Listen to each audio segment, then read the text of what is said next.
Hello guys, welcome back po sa channel ko. So, meron na naman po tayong gagawin ngayon. F-series, yung bali GBC siya guys. Ayan o, GBC. Malit lang naman to guys, bali 14 inches. So, yung problema nito guys, meron naman siyang standby power pero hindi siya tumutuloy. So, nagbi-blink lang siya guys, yung on time niya. Bali dalawa yan guys. So, ito guys, para mas maintindihan nyo, pa-plug-in ko na lang siya para mas makita natin kung ano yung problema. So, ayan, naka-plug-in na siya guys. Umilaw na yung standby power. Tapos, bali, ayan, umiilaw din yung on timer niya. Bali, ayan, nagbi-blink siya. So, ito yung problema niya guys. So, bubuksan natin to guys, pero bago ang lahat guys, kung bago lang kayo guys sa channel ko, baka pwedeng pa-like, subscribe at hit ng notification bell para updated ka sa mga bagong video na upload ko guys. So, bubuksan ko muna guys para makita natin yung laman niya.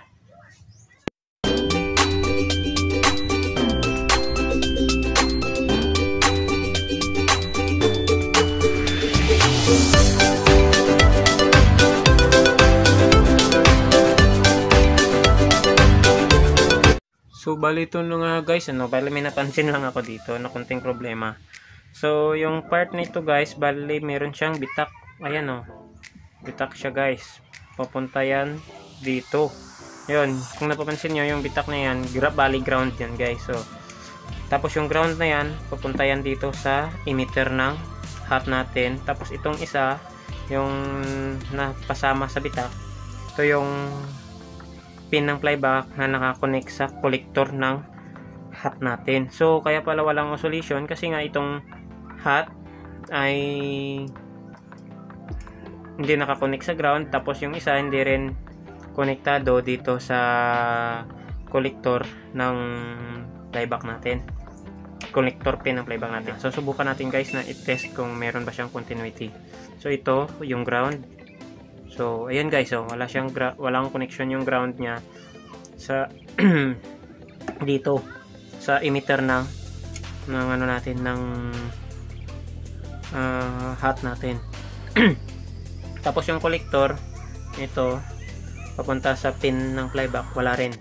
Pero itong supply, yung may resistor diyan nakaparallel dalawa, bali nakakonect din to sa B+, o okay siya. Kaya merong supply yung horizontal drive transformer natin. So, kiskisin ko lang muna to guys, tapos dugtong natin. So, para malaman natin kung ito lang ba yung naging dahilan kung bakit siya ayaw magtuloy sa pag-on niya. Hindi siya nag-oscillate guys. So, dito lang muna, push ko lang muna. So, bali ayan guys, bali nahinang ko na siya yung mga ano dito. So, ayan nahinang ko na siya dito. Ito, nahinang ko na. Ito, dinugtungan ko na rin para hindi na siya lumala pa. Baka mamaya maputol din to. Kasi meron na siyang bitak. So, yung dito, okay pa naman. Dito, nilagyan ko lang din. Para maging sure na rin tayo. So, hanggang dito lang naman siya guys. Tapos dito, hindi naman siya dumaan sa circuit natin. Bali, dito siya sa walang circuit. Dumaan yung bitak niya.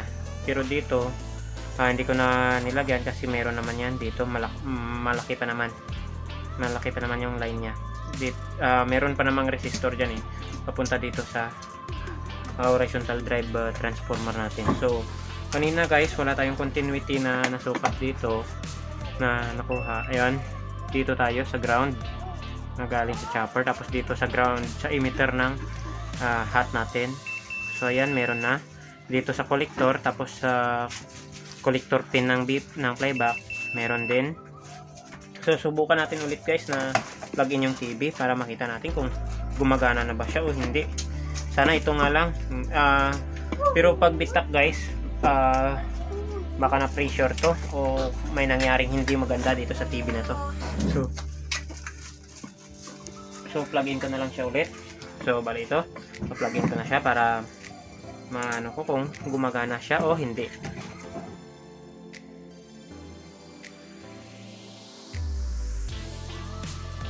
So ito, plug in ko. Ayun, nag-oscillate na siya guys. So dito kanina wala tayong nasukat na supply dito sa vertical out ng playback natin. Dito wala tayong nasukat dito kanina. Ayun siya guys, oh. Meron siyang 23.9. So mababa lang siya. So maliit lang kasi na TV to. Tapos meron na siyang vertical out ito sa kabila, 11.7. Dito 115. Ito yung supply yata ng 115, 195. Oh, 118, pero pagdating dito 180, 195. So parang yung sign niya parang diode na dalawa, parang dalawang diode na naka-series, pero dito tayo kasi dito yung may capacitor. Kaya yan siya guys, 195 na siya yung voltage dito. So tingnan ko lang muna guys kung meron na bang display yung screen. Pakita ko na lang yung screen natin kung meron na ba siyang display. So yan siya guys, so meron na siyang raster. So bali yung problema pala nito guys, yun lang, bali nabitak pala board niya. Baka tatanungin natin yung mayari kung nahulog nga ba. Ganyan yung nangyari sa board niya, basag yung board. Buti maliit lang yung na-damage. So guys, bali sasarado ko lang to. Meron pa akong gagawin na 17 inches, bali China made yun. So ito, dito na lang siya, gumagana naman. Bali magja-jumper lang pala ako dito sa ground na to, galing dito sa isang ground papunta dito sa ground na to. Magja-jumper ako para mas matibay siya, para hindi siya, pag nauga man siya tapos naputol tong lead na to, di meron siyang jumper. Ganon din dito sa pin ng B+ ng flyback natin, sa pin ng flyback na nakakonek sa collector, bari jajampuran ko na rin dyan. Yan, lalagyan ko ng wire. So hanggang dito na lang to muna guys, may susunod lang ako. Dudugtong ko na lang din dito yon, kasi simple lang naman to, wala namang problema. Bali nabitak lang naman yung board nya, dudugtong ko na lang yung isang TV. So dito lang muna tayo guys. Bali yan mga katek, bali ito yung sinasabi ko kanina na idudugtong na lang natin na video.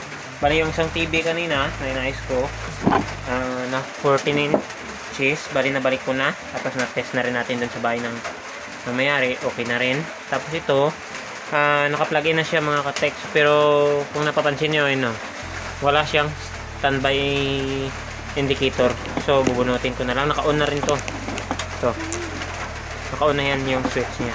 So bubuksan ko na lang to mga ka-text, na focus ko na lang ulit. So ang may sabi ng na bali wala siyang standby power, pero nagawa ko na rin to mga katek. Bali bumalik ngayon, pero matagal na, mga 7 buwan na bago bumalik ulit to. So nang isang araw lang daw to nagkaganito na walang power. Yung sira nito dati ay wala siyang standby indicator din, pero nung tinest ko na siya, yung problema niya ay ang hot niya, shorted yung hot, kaya yung ibang supply sa chopper wala ring supply. So napalitan ko na yung hot nito, kaya umayos na siya. Pero ngayon bali yung problema ganun pa rin, wala pa ring standby indicator. So titingnan natin ngayon to kung yung hot pa rin ba yung may tama o yung ibang parts na. So and mga tek, bubuksan ko muna to mga guys. Yan, pause ko lang muna ulit. So bali ayan na siya mga guys. So nabuksan ko na siya. Ito, bali natanggal ko na rin yung mga ibang wire. So yan yung laman niya guys. So ang first step natin na gagawin dito, mag-test tayo dito sa main filter capacitor nya, kung meron bang pumapasok na supply dyan, yung 300 volts, kung meron ba siyang 300 volts. So yan muna yung titest natin ngayon, para magkaalaman na kung meron ba siyang primary. Tapos proceed tayo sa secondary kung meron. So bali ito siya guys, bali makikita ba? Ayan, bali ito yung hot nya na pinalitan ko dati. Shorted yung hot nito dati, kaya pinalitan ko. Hindi ko pa to nagawa ng video. Itong TV na to, hindi ko pa to na videoan dati, kasi hindi pa ako nag-upload ng video noon. So try ko muna guys. Bali dati ito yung short, try muna natin ngayon kung ito ba yung short pa rin, kung ito ba yung naging dahilan bakit wala siyang standby power. So ayan, oh, so nagbabaser siya dito. Test mo, lagay natin dito kung nagbabaser ba siya. So ayan guys, wala. So ibig sabihin nito, good yung hot natin, or yung tinatawag na horizontal drive, horizontal output transistor natin. Bali ito, ayun oh. Normal lang na magbabaser yung emitter at saka yung base, kasi nga merong coil dyan na sa drive natin, horizontal output, horizontal drive transformer natin. So good yung ito, yung ating hot. So dito tayo muna mag-proceed sa bali hindi na ako nagbo-voltage check pala, no? Sabi ko magbo-voltage check ako. Pero sige, try muna natin ngayon na mag-voltage check para makita natin kung saan ba yung problema. Kasi wala siyang out, wala siyang standby power. So kung ganun na good naman yung hot natin, wala, hindi naman short, baka nasa primary yung problema nito. So plug in ko, tapos magsusukat tayo dito sa kanyang main filter capacitor kung meron bang pumapasok na voltahe.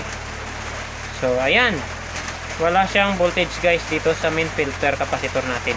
So lagay natin sa AC, tapos dito tayo sa AC niya kung meron ba siyang 220. Meron naman siyang 220. Pag dating dito, lagpas sa fuse, ayun, wala nang 220, bali hanggang dito lang. So yung posibleng sira dito ay ang fuse niya. So kung putol yung fuse, meron siyang shorted na parts dyan kung ganun. Kasi hindi naman hindi naman bibigay yung fuse na yan, hindi naman yan mapuputol pag walang ibang dahilan. Kunyari walang shorted, o kung open naman, hindi naman yan mapuputol. Short lang talaga yung makapagputol sa fuse natin. So lagay natin ulit dito sa buzzer, babaser natin. So bali dito na lang muna yung tester natin ngayon. Ayan, pasensya na kayo guys, umuulan dito sa amin baka hindi nyo marinig masyado yung buzzer ng tester. So ito, dito muna tayo ngayon sa kanyang ito yung regulator niya. Ayan siya, China board siya guys. So dito muna tayo sa regulator, kung short ba yung regulator nito. Yun, short nga guys yung regulator niya. Nagbabuzzer siya. Ayun nagbabuzzer yung regulator natin. Kahit dito yan sa main filter capacitor natin, magbabuzzer to.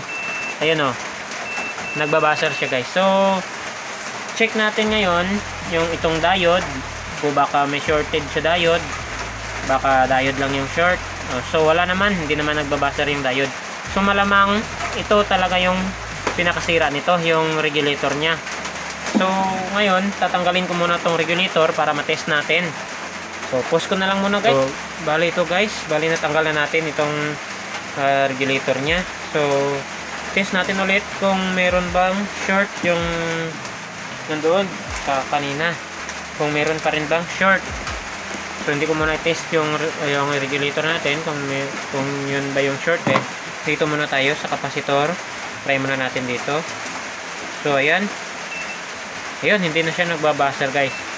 So ayan so far good na yung ating circuit, hindi na siya shorted. Itong driver ng regulator natin, test ko kung baka shorted rin. So ayan, wala, hindi siya shorted. So bali kung ganun guys, kahit hindi na natin to i-test, malamang ito na talaga yung short. So i-test na lang siya para mas makumpirma natin na ito nga. So ayan maririnig nyo ba yung buzzer? And meron na siyang yan, kita nyo yung tester natin, yun 20, 19, bali bumababa pa siya. Tapos dito, ganun din guys, kahit saan na to, baliktaran na. Shorted na to talaga guys. Ito, shorted na siya guys. So hahanap lang ako ng ganito. Bali, meron naman akong mapagkukunan dyan na mga ganito rin na mga board. So bali, ayan na nga guys, ano, bali ito yung rig natin kanina na tinangkal natin dito. Bali yung number pala niyan, bali kiniskis ko na siya. Yan bali 5011 5011 D5011, bali yan yung number niya. So mas malaki lang siya. Ito naman yung pamalit ko ngayon, yung maliit lang. Yung number niya is DD5011. The same lang naman sila, pero mas maliit lang to. Pero yung pinanggalingan nito guys ay di hamak na mas malaki. Kasi nakuha ko to sa 21 inches na CRT TV din. Yung supply ng 21 inches to. Yung regulator niya, bali nakuha. Pero meron pa sana akong mapagkukunan ito. Same sila ng dito, bali D5011 din yung number, 5011 din. At mas same sila ng laki. Pero sabi ko ito na lang yung maliit yung papalit natin dito. Kasi nasa 21 inches ko siya kinuha. Okay pa naman siya. So ito, shorted na. Ito naman, i-test natin ngayon kung good ba yung ating regulator na to. So bali yan. Sa 21 inches ko siya guys nakuha. Mas malaki yung TV na pinagkuhanan natin. Pero ito, 17 lang yung paglagyan natin. So ayan guys, hindi naman siya shorted. So ayan, good naman siya. So kakabit natin to guys, tapos subukan natin kung gagana ba siya. So bali ayan guys, ano, bali nalagay ko na yung regulator na ito, pero hindi ko pa nahinang. So bali kung titingnan nyo ngayon, ito siya. Yung kanina dito nakakabit yung paa ng dalawang regulator natin, kabilaan dito. Pero ngayon dito na siya. Bali yung butas, bali hindi tugma sa kanina. Pero kung napapansin nyo, may butas na kaagad dito. So meron nang nakaabang na butas na kung gagamitan natin ng regulator na kanyang kaliit, pwede nating gamitin. So nakadesign siya sa mga kahit na maliit na regulator lang, maliit na klase. Same lang naman sila ng number, same lang sila ng trabaho, sa laki lang sila magkaiba. So bali hihinangin ko lang muna tong regulator natin. Ayan, hinangin ko lang. Tapos try natin guys kung meron na ba siyang kung iilaw na ba yung standby power nito. So ayan, hinang ko lang. Ayan siya guys, nahinang ko na. So bali ito pala yung fuse nito, napalitan ko na. Sana ba yun? Yung fuse kanina, ko lang kung saan na nagpunta. Bali, hindi na rin naman yun mahalaga. Nahulog yata sa baba. Dito lang yun. So bali ito lang guys yung ginawa ko muna. Bali nagpalit tayo ng fuse. Ito pala, ito yung fuse nya. Tapos ito naman yung regulator. Ito yung fuse. Bali napalitan ko na rin yan guys ng ganyan na fuse rin. Tapos yung regulator, ayan, nakikita nyo, mas maliit siya kaysa sa kanina. So mas maliit siya guys. So ngayon napalitan na natin ng regulator. Bali pa-plug-in natin to, tapos titignan natin kung meron na ba siyang standby power. Tapos kung meron na siyang voltahe, yung secondary out nya, or yung meron na siyang supply. So ayan, bali pa-plug-in ko na lang siya guys. So ito, plug-in ko. So ayun guys, nakikita nyo, meron na siyang red indicator doon. Umiilaw na siya guys, makikita ba? Hindi masyado. So dito na lang tayo. So magsusukat na lang tayo dito sa kanyang B+. Saan ba yung B+ nito? Ito 110. Meron na tayong nasusukat na. Ayun, natanggal yung ground natin. natanggal yung ground ko. Saan ba? Saglit lang guys. So ayan siya guys, oh. Ayan. Ito yung tester natin, oh. Dito tayo sa B+, 110. Meron na siyang 110. Saka meron na rin siyang standby indicator guys. So titignan natin ngayon, kasi parang nag-oscillate na siya. Tingnan natin kung meron na siyang display. So ayun, blue screen. Meron ng display guys. So pindot tayo dito. Ayun, merong na lumabas na video. Volume natin. Oh, saan ba yung volume nito?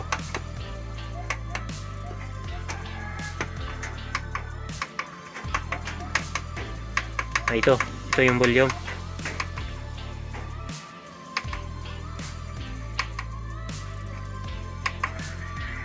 Mukhang may problema yung tack switch nito, so ayusin mo na lang yan, yung mga tack switch niyan. So nakita nyo naman guys, nagmana na siya. Bali yun lang yung sira niya.